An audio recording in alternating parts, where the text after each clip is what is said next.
Hello, Heather Witten. It is really nice to meet you, and I really appreciate you taking the time to speak with us on the Flip Learning Network. And why don't you tell us a little bit about your background as a teacher and what you teach and what excites you as a teacher? Sure. I have been teaching at Elizabeth High School in Elizabeth, Colorado for 10 years. Actually, I'm celebrating my 10th year. And Congratulations. thank you. Teaching Spanish. And I came to education in sort of a roundabout way. I always wanted to be a teacher when I was a kid, and my mom was a teacher, and so she talked me out of it.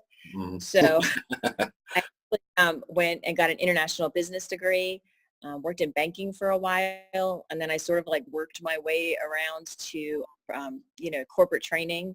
And I said, oh, I really just want to be a teacher. So luckily I was, have a husband who can afford to feed us. And so I went back and I got my master's in secondary ed so I could become a teacher. Awesome. Well, good for you. It's amazing how often you hear that story about the family relationship. My dad was a teacher and an administrator. I'm an IT guy. I've been an IT director and now a CIO for 30 years, but getting to teach at the college was one of the most exciting, different, inspiring things I've ever gotten to do. So just some of those family connections. That's really neat. So you were an early adopter of Flip Learning. How'd you hear about it? What got you going? What got you excited about it? Well, it's funny because it's so long ago, it's hard to remember even how you started. I have actually still on one of my walls a picture of an article from the Wall Street Journal, and it was a picture of two kids sitting in the class, and the one kid is like, dressed like a typical geek, and he's got a brain popping out kind of like this, and his skull pops out, and the kid next to him goes, "I'm in big trouble." And I sort of identified with that picture. And so when a friend of mine, Randa, who teaches chemistry, we both sort of found out about this conference. And I think mostly because we were local. We're not exactly local, but we're in Colorado. So we heard about this Flip Class conference in Woodland Park and wanted to go try it. It was close. It was, not super expensive. We're like, hey, let's go give it a shot. So we went up together and went to that first conference, and the rest is history, as they say. Oh, and that was probably one of the first ones, right? John and Aaron right near where they taught, or in their high school. They had one more in Woodland Park after that. I don't know. It was one of the first ones. So, I mean, there were probably, 50 or 60 people there, which is kind of fun, funny when you think about the last Flip conference I went to, where there was, it was huge. Right. And now everybody knows about it. So it was really early. So how did you then build, right? So you're one of the first, or certainly as we still see to this day in many schools where somebody will be the first to say, hey, I'm going to try this. But in your case, unlike today, there aren't all kinds of resources online and books to read. So how did you find your way from there after leaving the conference? A lot of trial and error, a lot and trial and error, and then some more trial and error, kind of like how everything. I was lucky that my friend who teaches chemistry had decided to flip also. So, there were some things that we could kind of talk about. So I was lucky to have a peer in the building to kind of say, oh, I'm trying to, this is not working. What should we do? And bounce ideas off each other. One of the hard things is being world language. It's still, I don't know how widely adopted it is now. I know there are obviously people that flip world language, but it's not in the numbers that math and science are, I don't think. And then it was like, when I was telling you earlier, when I went to that first conference, I was like the language teacher in the room. There was like 2 English teachers and an econ teacher, and that was about it. Everybody else was science and math. But that's okay, because I always think of math as the other foreign language. So I just figured out to adopt some of their strategies for world language. Excellent. I will say that it's been a lot of fun to see in the last few years. One really good sort of, I don't know, what do I say, a body of evidence. I have Google alerts that come to me about academic articles around Flip Learning, and every day there's new articles in higher ed, of course, scholarly journal types of articles, because higher ed is required to do that, but it's really exciting to see how many of them are just all across all kinds of subjects. So it really has just spread and spread. It's been really interesting. So when you started in particular, and I think this problem has decreased steadily and will continue to do so, but certainly back in the 2011, 2012 timeframe, access could be a big challenge. Did you find that to be a challenge, and how did you deal with it? Well, yes, it was a challenge for me, like just about everybody at that time. I mean, I work in a rural district. So we have like 700 students. We do not have we are not one-to-one. We are still not one-to-one now that we're sitting here in 2017. So a lot of students didn't have internet access, or even students that had internet access, it wasn't always reliable internet access. Mm-hmm. So I had a few had computers, but not internet. And so we did some flash drives. So we would upload videos to the flash drive, send it home with them. I had some who, I still had one in particular, in the very beginning where we still like kind of had to do it the old fashioned way. Mm-hmm. And we would, I would give them like PowerPoint handouts from the videos that I would make and sort of let them go over it. And then I'd kind of cover the highlights and stuff for them. I mean, I think the idea is now, just as it was then, if it's something that you're passionate about, that you really see where it's going to work, you find a way. Yeah. Aaron Sams, I remember him giving a session at the last FlipCon that was done through the Flip Learning Network, talking about if that's your reason to not flip, then find a better reason, because that's an obstacle you can overcome. I assume that's become a lot less of an obstacle in this day and age, even. But I finally have a computer cart in my classroom, so I get to share with just, one other person in my department. So I have kind of regular access to computers. So this year has been, I'm adapting more. How much, can I do a little more practice, a little more instant feedback to kind of try to help the kids online now. So it's way better now. And of course, every kid has a cell phone in their hand. So they have no internet at home, but they have the latest iPhone in their hand. They've got this, yeah. When they try to say, oh, but I couldn't. And I was like, oh, were you Snapchatting? Yeah, you were. So you could have done it. Right. So talk to us about flipping the Spanish classroom. I noticed that you blogged recently in response to one of the Flip blogs prompts about how has it changed class time and how you use class time, or maybe it was about the problems that it solves, and that your post was about time and helping to buy back some time. So how do things work in your Spanish classroom? Well, there are a lot of things, I think, in the language classroom that lend itself so well to flip learning.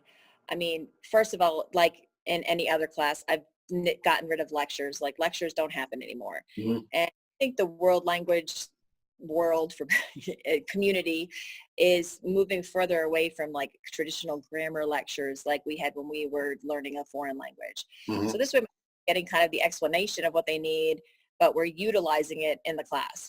There's a little bit of practice, but we get to talk. We get to use the language. Things where, state standards require that we do listening, and that has always been a challenge. I remember even when I was in school, I was doing it the same way when I started here as when I was in high school, where you put the CD in. It was probably a cassette back then, but you put the CD in, press play, you listen to it a couple times. The teacher goes, oh, did you get it? And you're like, yeah, sure. But that really isn't the best way, because you find that most of the kids don't get it. So to utilize, it's not even so much utilizing or finding more time in class. It's better using your time and, for things that you knew weren't working, but you didn't see any other way. Sure. So that's made a huge difference. And of course, now with more and more on the internet, more YouTube, YouTube's just exploding with content. For world language, it's so much easier. I am not a native speaker, so I can bring native speakers into the classroom every day, different areas. We could have an Argentine person one day and a Spaniard the next and Mexican the next. So it's really just helped open up that whole world of the language for the students. Excellent. So what are the students typically expected to do outside of the classroom? To be honest, my students don't do a whole lot outside of the classroom anymore. Which sort of has turned into a real differentiation method for me. I mean, originally it sort of started with like, okay, watch the video at home and come in and then we'll work on it. But kind of what's happened is I realized that different tasks take different kids different amounts of time. So a kid who is an excellent reader maybe isn't good at writing. or a kid who can write can't, listen to a selection and try to answer any comprehension questions about it. Mm-hmm. So what was by sort of making all of these things available kind of at the same time, kids could manage the time better. So, I can read those 2 chapters in that book in 15 minutes, no problem, but I have to listen to a listening selection for 25 minutes Mm-hmm. to be able to get the answers. And so that, it would all work out. It all evens out in the end, the time that the kids need in the different areas of language. So how have things evolved over the years, right? One of the fun things about talking with flipped teachers is that they almost always have a story about how they learn and it evolves. And Sams and Bergmann have written about, flip 1.0, flip 2.0, flip 3.0. How has it evolved for you? Well, I think it's always evolving. I mean, I think at the minute we stop evolving it, you've stopped being a good teacher. That's Sure. my mom anyway, because I'm Absolutely. always evolving everything. I think I've added more and more to the flip. I've added more things available online, or, we do more reading. I have more books available, so the kids have more choices. Try to give the students more choice.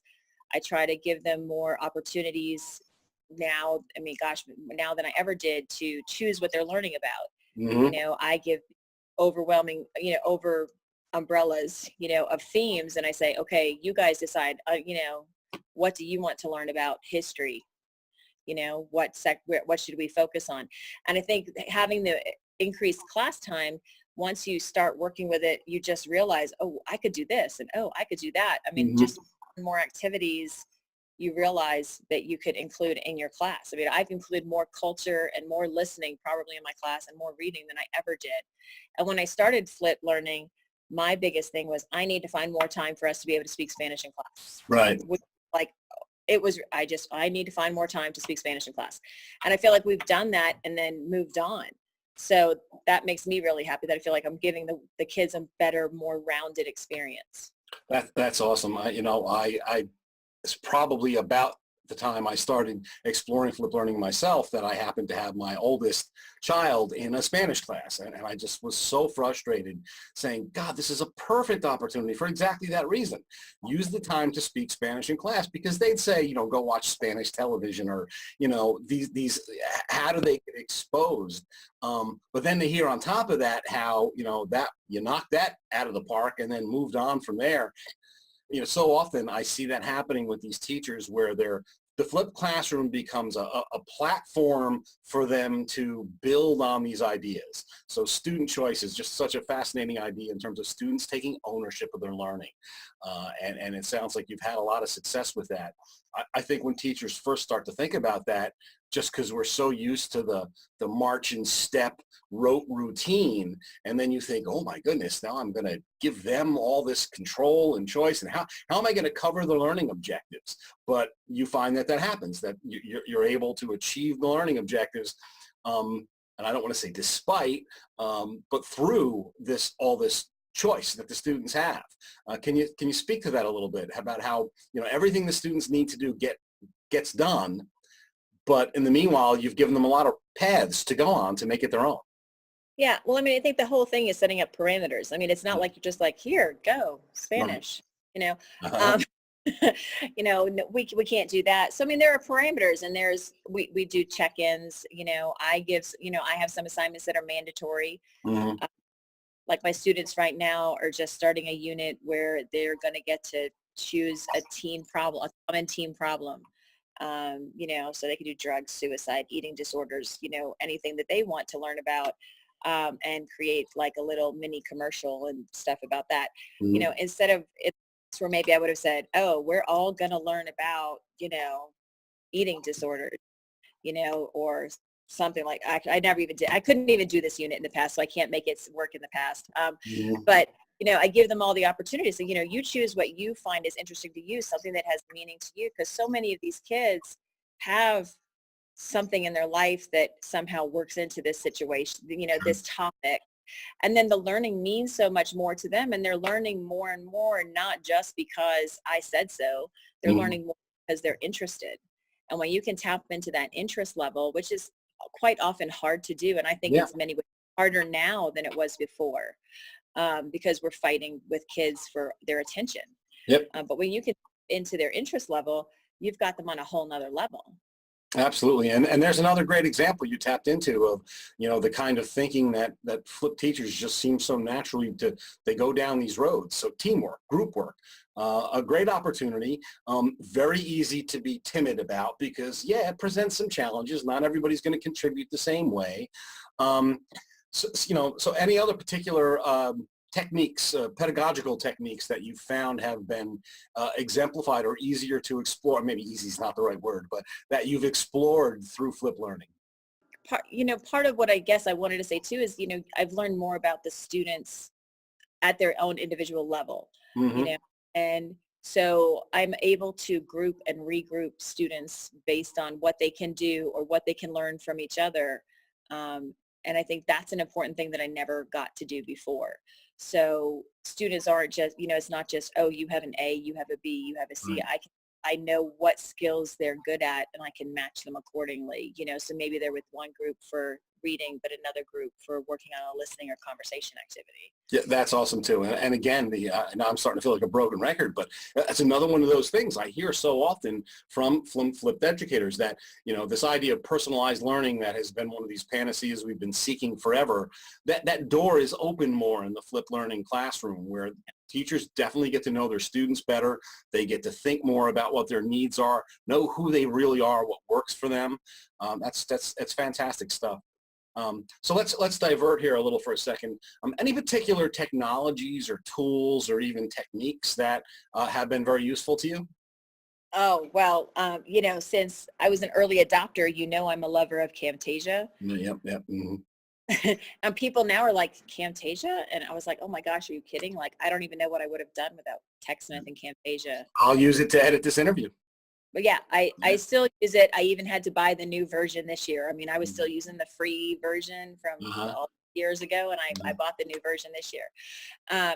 But there are so many tools, like how do you even talk about how many tools there are?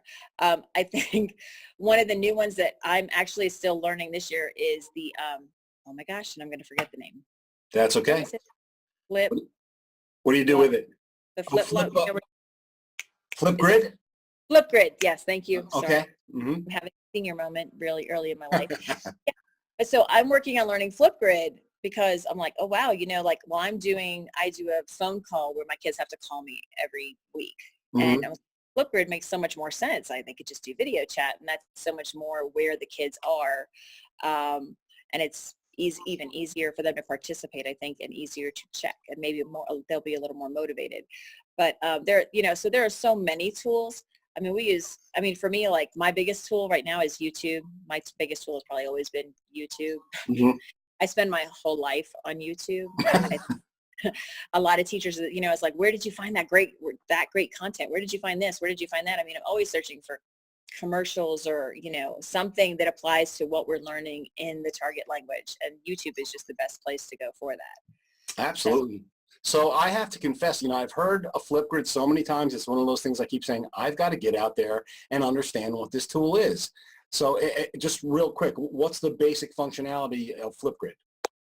The basic functionality is that you can have something that is recorded that students can respond to, or students can, you can give a prompt like I used to on the phone, and they can record their response through like a video chat. And then awesome. Can then respond to them via video, but it's all sort of on an old-fashioned message board, I guess maybe is kind of how but it's all video. So it's fun. I've been looking for that, and VoiceThread is a tool that you can do that with, although they charge. It's not a freebie. Is Flipgrid free? It's free to a point, right, and then there's pretty much everything, I think. I'm only in the let me figure it out stage, so I'm certainly not an expert in it. So I'm only doing it with one class right now, so it's free, but I think if you start doing more than one class, it's a fee. But I don't use books anymore. Mm-hmm. So I'm not buying the $200 a piece textbooks that English bought, Excellent. So we so even when I come and I say, I need this for my class, it's not the battle, because I'm not spending that kind of money, on giant textbooks every 5 years or however often they buy. I don't even know. We've had the same textbooks in the closet since I decided to flip. So. So with Flipgrid, you're able to have, and I don't mean to throw out the techie terms, but it's the concept that's so rich to me, an asynchronous threaded video conversation. Yeah. Right? So just like Google kind of threads your Gmail or your mail, they're connected to each other, but it can be at any time. That's really neat. That's powerful. I'm excited to check it out. Great things teachers are using it for, to like foreign language teachers, world language teachers, where they have a prompt and they're like, we want to hear more about your town. Can you just describe what it's like traveling around your town? And finding people across the world with different dialects of Spanish to answer the same questions. And rather than, there are one or two places where we can get that now, but rather than trying to fit our lesson into what they're talking about, we can sort of manipulate it more to create our own lesson that's, going to fit where we want it to. Any particular successes that come to mind that, even just one example that jumps out of, how something came about that would not have come about without the flipped approach in terms of, affecting how students learn? Well, I mean, I think my students learn so much more. And I think part of what I'm seeing is more kids who want to continue and want to learn and want to do more. And where I've always said, study abroad, you need to go do some of these things. I have more and more students who are actually going and studying abroad. That's awesome. We're sort of opening up not just the language, not just the culture, but the world to the students, because I think that's one of our biggest functions as a world language teacher, no matter what language you teach. We're the people who are opening up the world, and this is what's out there, people, wake up. That's our job for the students, just as much as teaching them the language. And so, I mean, I've had students who have gone and worked as an au pair in Spain. And I had someone who went and studied abroad with engineering and built big bridges in Costa Rica. I mean, wow. And I just, so some of the successes that my students have had and how they've continued with the language, I mean, I think that just speaks to how different it is now as to where it was before. That's awesome. I mean, right? Isn't one of our biggest goals always instilling a sense of lifelong learning? And it sounds like that's, really coming about, not to mention that global perspective, which is increasingly important in the world and the time we live in. So, what's next? What do you're right. I'm sure you've got some ideas cooking about what do I want to improve on next? What do I want to change next? Yeah. So I'm working now on trying to do a few more things. I really want to give the kids more feedback, this is always my goal, more feedback, more meaningful feedback. How can I give more feedback in a timely fashion? How can I give them more feedback without spending my whole life giving feedback? Because I have my own, it shocks people, but I do have my own life. I have 4 kids and a husband, and occasionally they like not attached to YouTube or, so I'm constantly, I'm exploring more with Google Forms, trying to figure out how to use more that way, trying to find good ways to give feedback. I mean, that's sort of I think will be my never-ending quest, is to find the perfect way to give feedback. Because even when I have found things that are shorter, it's not always something the kids will look at. So, we're trying to sort of meet that goal. So feedback, I think that's the most important thing for students, to get something that's timely, that's interesting to them, that and relevant, that they will get it fast enough to mean something when they're completing assignments and things. Fantastic. And you're echoing another theme that I just hear all the time: continuous improvement, right? These passionate educators who have gone down this road just are all seem to always be looking for how to keep improving upon what they do. One thing, harkening back a little bit, it just occurs to me, I wanted to ask this, time management. So, one of the things, and I've noticed a few articles in the media lately about this, and not just lately, but even going back a bit, about, the flipped educator. It can be a little exhausting, some have said and some have written. Although I think from the stories I hear, it can also be invigorating, inspiring, and that it's not just like it's a nonstop drag on your time. I mean, you put more time in, you learn something, and then allows you to shift things a bit. But what's your perspective on that, on how it's changed or put demands on your time? Or well, I think obviously in the beginning, it's super, because as much as John and Aaron are like, don't go out and try to flip everything. Everybody goes out and tries to flip everything. That would be myself included. And just so you know how crazy I was, when I went to that first conference, I had just had twins that January. I was at the conference in June and flipped my classes in August. I don't even know. I literally have no time recollection of many things that year. Mm-hmm. I can imagine. But yeah, but I think it gets better once you know what you're doing. It gets better, once you kind of have things set up and you know how you want things to run. Or at least once you've tried it a few different times. I mean, trial and error, like we were saying before, I mean, that's sort of the key to everything.